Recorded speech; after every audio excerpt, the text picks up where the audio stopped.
इन दिनों बागेश्वर सरकार उड़ीसा के जगन्नाथपुरी बस की धार्मिक कार्यक्रम में है।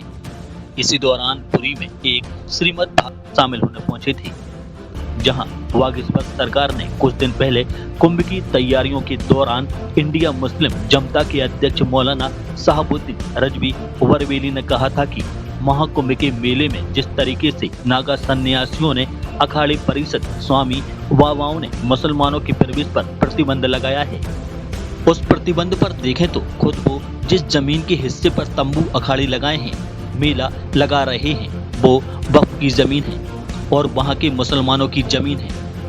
उनके इस बयान पर जगन्नाथपुरी में भागवत कथा में शामिल होने पहुंची बागेश्वर पीठाधीश्वर ने अपने 80 वर्षन के दौरान बागेश्वर सरकार बगैर किसी का नाम लिए हुए कहा कि उनसे कह दो कि तुम्हारे अब्बा की नहीं, हमारे बब्बा की है, क्योंकि इस्लाम धर्म का जन्म अरब देश से हुआ है, भारत से नहीं हुआ, और जो तुम्हारे पास है वो जमीन हमने तुम्हें दी है और यह उद्धारता समझो। तुम्हारी कुछ है तो तुम्हारा अलग देश है।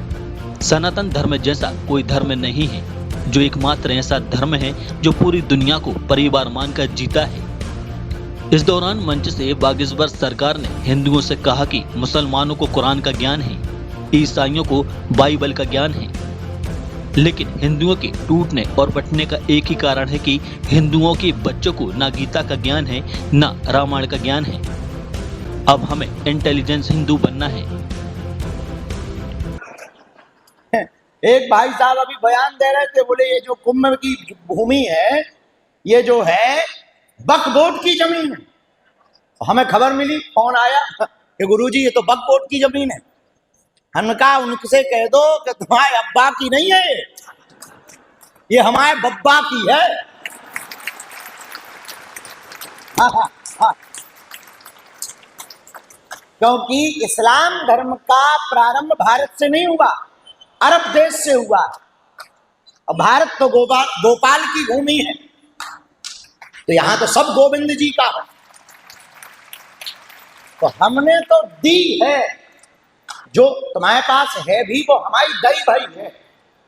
ये उदारता समझो कि हमने तुम्हें दी है नहीं तुम पे बछू हलवा, है तो तुम्हारी अलग देश है, बटे भय है। सनातन धर्म जैसा कोई दूसरा धर्म नहीं है। वसुदेव कुटुंबकम एकमात्र ऐसा धर्म है जो पूरी दुनिया को अपना परिवार मान करके जीता है। बाकी दुनिया के लोग व्यापार की दृष्टि से जीते हैं, हम सनातन धर्मावलंबी परिवार की दृष्टि से जीते हैं।